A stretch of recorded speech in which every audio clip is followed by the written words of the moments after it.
One legendary storm chaser called the Twistex team actually died from the 2013 tornado called the El Reno tornado, one of the strongest tornadoes ever, and it was rated to be an EF3 tornado.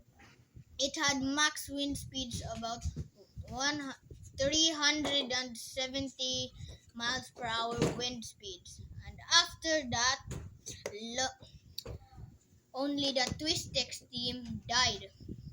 Later on, the Twistex team cars got founded by the the storm chaser called Reed Timmer. He owns the Dominator 1, Dominator 2, and Dominator 3. The Dominator team has lots and lots of Dominator cars, such as the Dominator 1 and 2. They have hydraulics that go to the ground. The Dominator 1 has hydraulics that let it go to the ground, and also has the same stuff as Titus, an anemometer, strong armor, and also heavy and bulletproof glass. But it has a weaker threshold. A threshold is how strong they can handle the wind speeds. So the Dominator 1's threshold is only 120 max.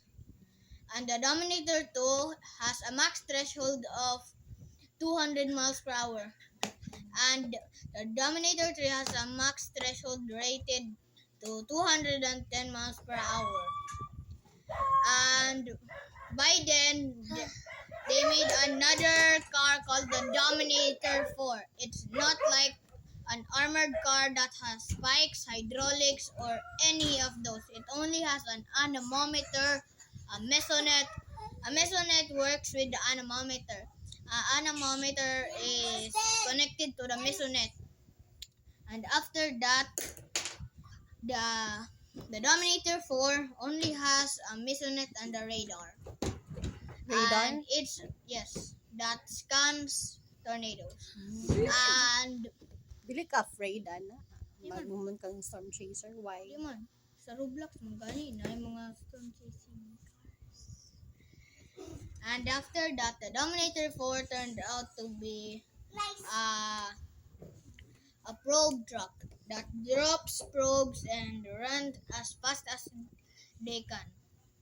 And the owner of the car, Reed Timmer, doesn't use that